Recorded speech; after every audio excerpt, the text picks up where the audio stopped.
I am so excited for today's conversation on Rebel Radio. I have the beautiful, wonderful goddess, Elena Lipson, today, and she's going to just share a little bit about herself, who she is. So tell us who you are, Elena. So I've started saying it this way because now, you know how, like, do you remember a moment when you were like 15 or 16 and you can look back and you can say, wow, I can remember 10 years ago. Mm-hmm. So now that I'm in my mid 40s, I started seeing my life in like these decades. And so I'm not going to go all the way back to the beginning, but this really affects the work that I do. Mm-hmm. I'll start at the present and I'll kind of go back and pick apart a couple of pieces. But so right now, my superpower and what I love to do is I want to help women who are coming into this phase of life and they're asking the questions, how did I get here? Who am I now? Mm-hmm. What the hell do I want? And exactly whose rules have I been living under? So the rebel part of the radio is perfect because I've always considered myself to be a rebel and a rule follower. It's a really weird mix. That's a fun dynamic. I'm a good student. Like I'm really like, I want to get things right. And I'm not a control freak at all, but like, I just have this thing about like being right or following a rule. And I've had to untrain myself to do that. So what I'm very, very passionate about is helping women to really learn how to trust their own inner wisdom, their body wisdom, their knowing, the chills that happen when you say the right thing, like how to navigate with that. Mm-hmm. And then add the containers of life and business and family to help support that and really start to question everything, all the thoughts we have, to be able to separate yourself out from your thoughts, to know that I am not my thoughts. I'm having these thoughts because I've been programmed, essentially conditioned to have these thoughts about myself and what I'm doing. So I feel like I spent, the teen years, like getting really good at following the rules, like doing the right thing, overachieving. My family came to the US when I was about 5 or 6. So it was like this immigrant mentality of, you work really, really hard, you get really good grades, you graduate, you get a really good job, you get make a family, get married, or the other way around, get married, have a family, and then you sort of live life by feeding everyone and taking care of everyone else. Right. That's kind of the example I had. That's a lot of rules to follow. Oh yeah, for sure. And then all the little rules in between, right? Right. And then in my 20s, I moved to California from New York. I grew up in New York City, which was like a very hustle, like totally supported my mentality at the time. Moved to California. My 20s were all about work. Like everything I did was like 10x. Like I moved to California. I started working at a salon, just sort of as like a interim job. Within a few months, I was the manager. Like that, this is how it worked. Like you just show up and do the thing that you do really well. And I was really, really gifted at communication, customer service. Like I can feel intuitively what people needed. So I rose really quickly in all those jobs, which can be wonderful, but also not, because it might not be the job that I really want. Because you're good at it, you sort of rise. So I made my way into what I really wanted to do, which was teaching and training and technology. So I spent my 30s selling technology, teaching technology, creating curriculum. I worked for some really great companies, had some wonderful bosses. I actually really liked the corporate environment. Around my mid-20s, I was exposed to, for the first time, what coaching was. And I was in this management team at a real estate like school company where they would teach people how to sell and license them to be realtors. And these 2 women came in and they gave us this communications training. And I was looking at them like, what is this? I've never seen this job before. Like they're creating this cool content, which is what I was doing inside the company, but they were doing it outside the company. Mm-hmm. And so it just opened my mind to what it was. So I hired them, pretty much one of them, within a few days. I was like, I need to know what you're doing. I want to figure out what this is. And basically I started my coaching training. I went to Coach U, and she was my coach. We did all the assessments and all the coaching, and that's what I started doing. So I was working full time and building a coaching business. Now, just to say, back then, this is 20 years ago, so I'm dating myself, there was no like Instagram or Facebook going live or none of it. It was all in-person hustle. So that's how it looked. I would wake up early once or twice a week to go to networking breakfasts. Sometimes I'd go to networking lunch. I'd be referred clients who then I would have to take either on my lunch hour or in the evenings. Right, because you couldn't do video Zoom calls with your clients. Nothing. It was all phone. Like I'd have to email them or hand them like intake forms and email them back. And it was like, it was so old school.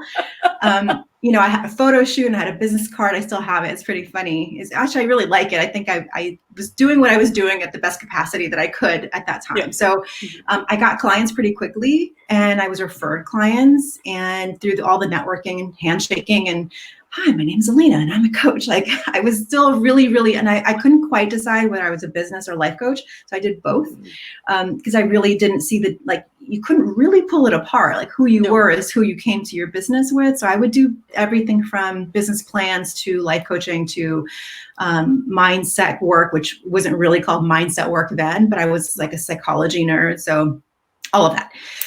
So I spent that decade hustling, and I started experiencing early symptoms of what I would be diagnosed with in my 30s, which was an autoimmune disease, which so many women have. And I basically worked right up until I got pregnant. Oh, by the way, in the middle of all that, I met my husband, got pregnant, and I worked like right up until I had my baby. And then we decided to move to Washington State, which is where we are now. So new baby, new state. I decided to start my own business full time. And so all those things right at the same time, right when I should have just been like, oh, let me just enjoy this for a beat. Let's just breathe for a second. Enjoy. So I kind of kept going. Like it looked different on the outside. I wasn't putting on a suit to go to work. I was home, but I was still hustling. And again, this is still no Instagram, no Facebook. So I was writing for magazines. I was blogging. I was like doing all the things, trying to figure out this whole new world. My very first website I built with HTML, by the way. So if you don't appreciate the technology we have right now, please like take a breath and know how easy it is to build a website in like an hour. I'm just going to bow down right now. All of that I was doing, figuring things out. Thank you. I could still probably get away with it. I go into the back end of my website now and still fix some things the way I want them, which is really cool.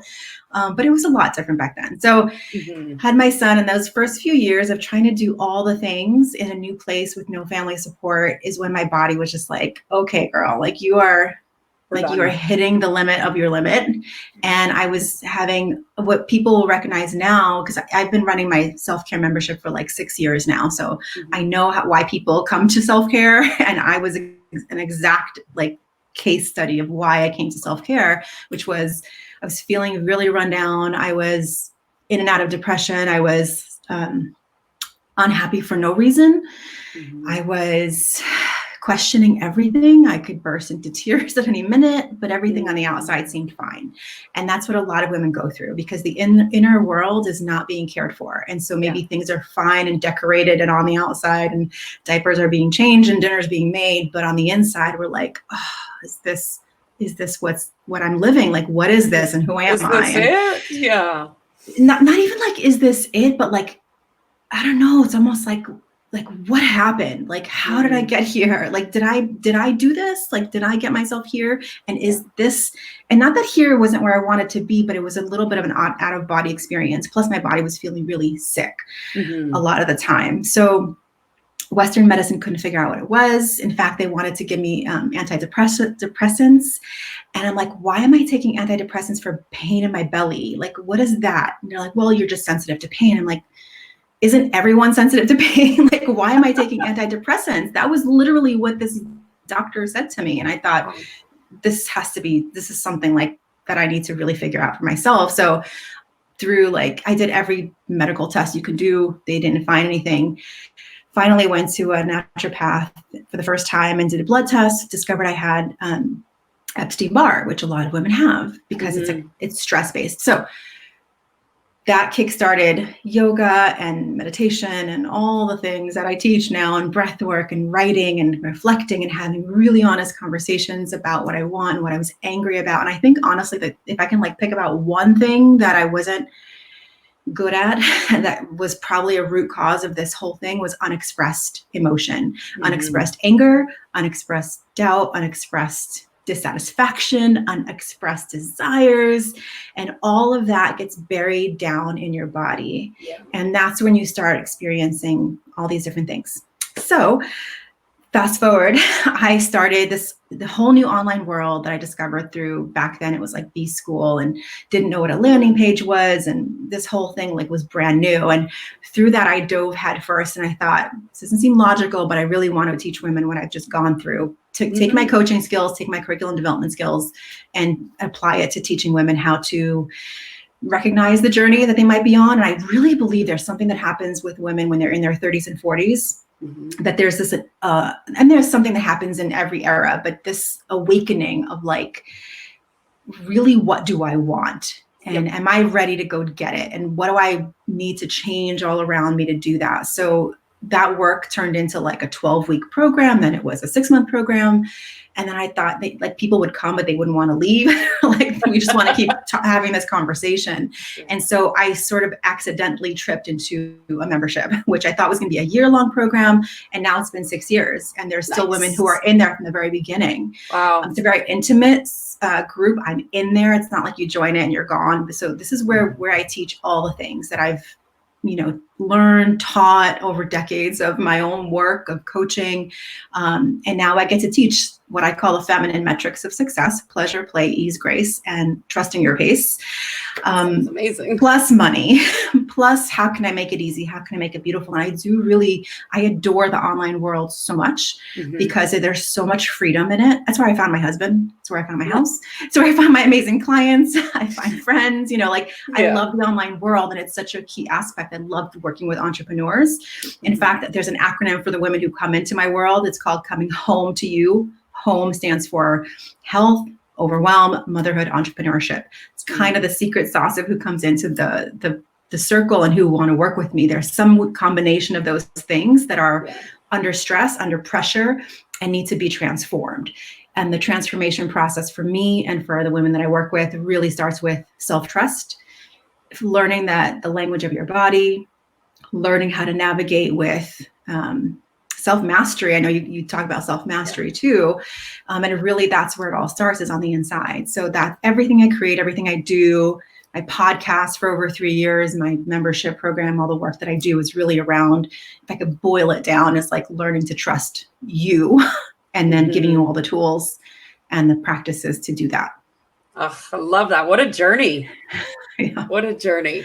So along the path, that really is a journey of self-mastery as far as I see it. So what does self-mastery mean to you? If you could dial it down to like a definition. If I could act it out, it would be giving yourself permission to not seek answers outside of yourself. Yes. It's stopping that. Like, this is a pet peeve, and it actually fires me up, is when I see someone asking for opinions on everything. Like, from the colors, I get hiring a brand expert and getting that, but I'm talking about like such indecision, such lack of self-trust that you feel like and I feel for you when you do that, because I think we all are there in certain moments, but we have to catch ourselves and say, actually, I know what's best here. Actually, I don't need advice about parenting or anything else unless I'm out to seek it. And I think there is a shadow side to self-mastery, which is not asking for help, not seeking advice when you really, really should, not celebrating yourself with others, not saying like, I just did this and I'm so happy, celebrate with me. I'm really, I think the reason I got to that dark place is because I was living the shadow side of self-mastery, because I was living like, I have to do it all alone. I know all the answers, which, I do, but sometimes I just need to call like uncle or timeout or whatever. Like a white flag, I'm waving it because I need help. And I didn't know how to do that. And I still that's still one of my things that I have to master for myself, is not waiting until I'm a puddle of tears on the floor and I can't help it to say like, actually, I need rest and I need help and I need support. And this is what I'm going through. And also I'm so excited and happy for myself. And will you celebrate with me both sides of the coin? I think self-mastery is understanding that I do have all the answers. I am a divine channel for all things, and I can create as, as I need to.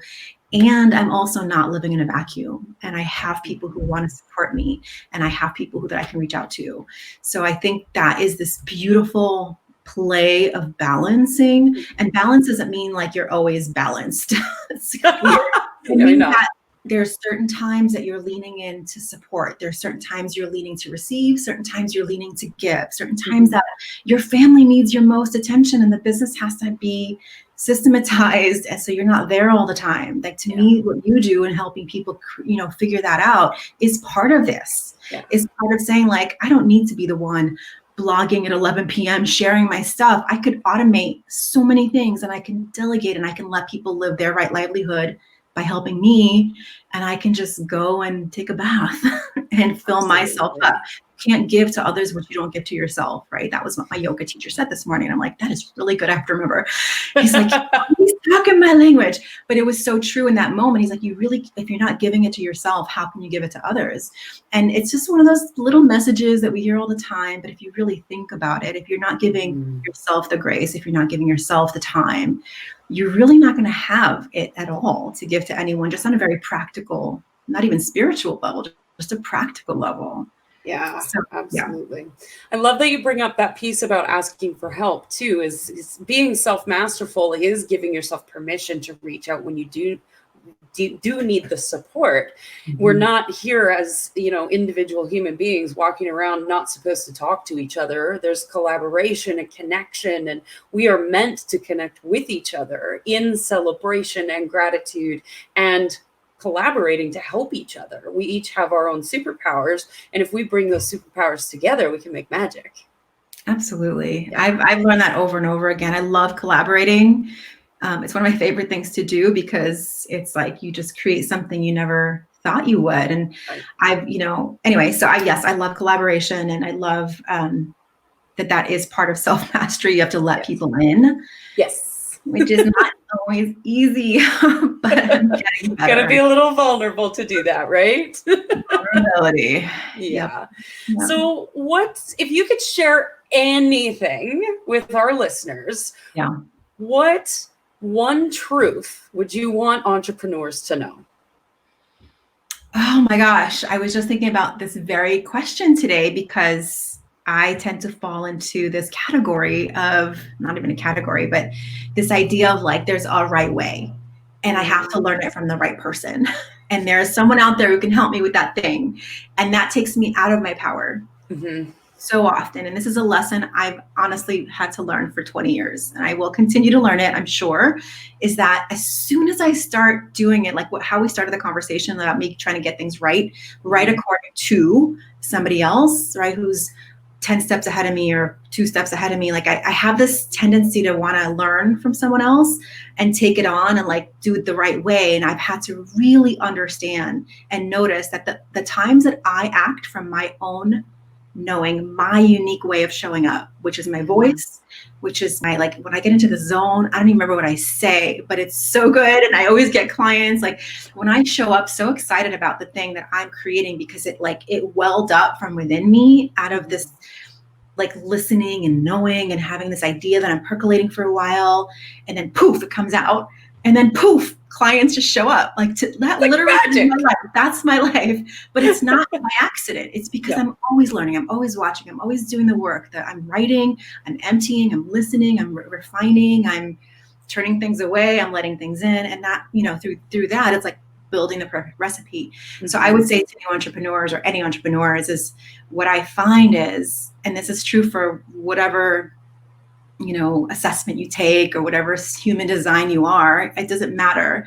Your recipe is the thing that's going to help you attract the right people. Mm-hmm. And the faster you can understand that, it's so tricky because we're living in this marketing world where there's so many, the 5 steps to this, and this is the checklist. And even when I teach what I teach the most, which is my magic ongoing practice. I'm very careful not to teach it with a dogma. And I really want to help you design it for you, because I don't live your life. I don't know what your family life is like or your energy system is like. I have no idea what your astrology is like. I don't know, but I want to help you see this potential in a new way. So that's what I would say, is trust yourself to turn out the noise enough and spend enough time with yourself, getting to know your style, your way, the way you want to show up, and then do that. Have that 3 seconds of courage to hit record and just talk. Have a little plan, but talk. So I think that's going to be the key ongoing lesson, not just like the one tip, because you can write it my way, like my way. Yes, I'm doing it my way, but are we actually practicing it? Right. Yes. Right. So it's just, once you start to appreciate your style, appreciate your way, appreciate how you show up, and then it actually makes you unique and will attract the right people. It's a game changer, but it's an ongoing lesson, because it's very tempting to see someone succeeding doing something one specific way. Oh, she just made $1 million doing a webinar. I think I'm going to do a webinar too. In the meantime, she's done it has a whole history behind why she chose that. And you don't. And that's why I have flopped more times than I care to admit, because I've been trying to do things that I see are successful for other people. And it doesn't rarely does it work. Yeah, exactly. So with everything that's going on in the world right now, with current events and what's going on? No, I'm just kidding. Something's going on. Something's going on. What would you share to our audience about current events? I would say this, and this is where I really believe my work is so crucial for me to keep sharing right now, the self-trust. Please check in with yourself. Please do your own thinking. Please do your own reflecting on what's happening. I would say, so 2 things. One is continue to understand that you have to have your own process of engagement with what's happening. And if it means I can only check in once a day, get my figure out what's going on, and then, step away, or because there's some really bad habits we can get into right now, right? So let's just leave it at that. I would say,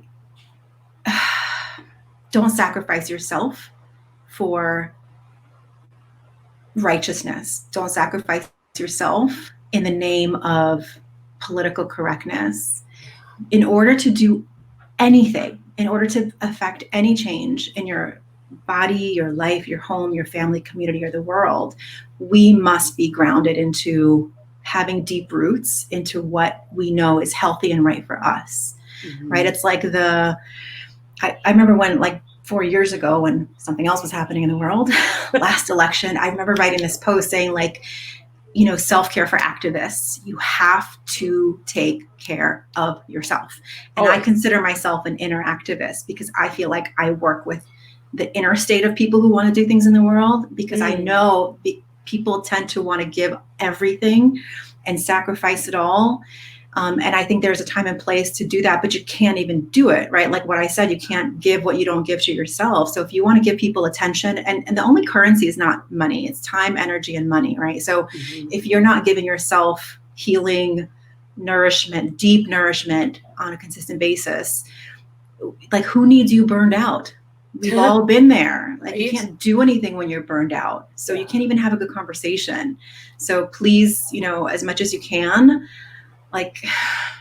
this is a whole big conversation. I was even talking to the yoga teacher this morning today about it. And actually we started out the conversation talking about what's happening and, from our lives. And it was very we just got all heated up. And then we did this yoga, 45 minutes. At the end of it, when I was my final, right before Shavasana, he's like, look, Elena, we just had this amazing conversation. We got all fired up. And now your perspective has shifted. Your inner perception has shifted. And I'm like, yes. Just breathe. Yeah, because if it was just that conversation at the beginning of today, how I show up to you, how I show up to my son, how I show up to my writing, it would all change. But because I gave myself that gift of showing up on the mat, 45 minutes, super sweaty, ugly sweating, just holding the difficult poses, being in pain and holding it and going through it. And like, it's such a metaphor. I was able to drop into that place of, okay, I'm filled up again. I can go and do the work that I know is important.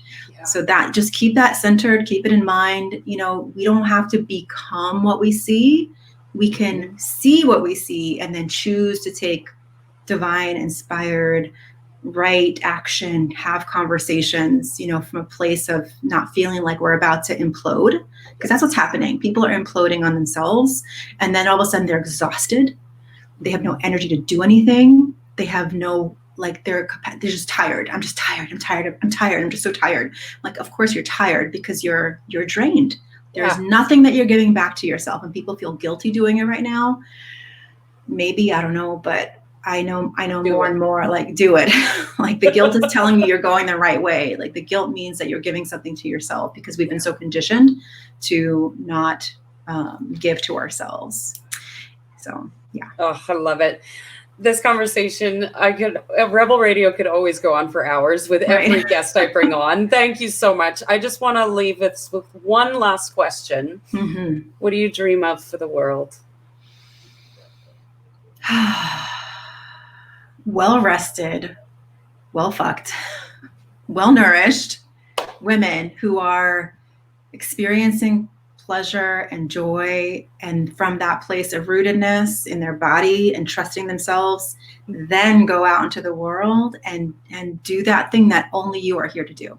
Oh my God, that was the best. Well-rested and well-fucked. That's right. I mean, can you imagine? Like, I know I'm much better when I'm, well-rested and well-fucked. Like, I can go out there and be like, all right, I could do shit.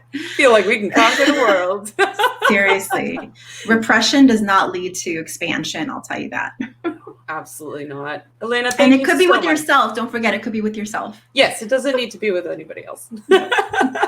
Thank you so much for being a guest today on Rebel Radio. You're so appreciated. No, thank you. Thank you for having me. I appreciate the conversation. It was really fun.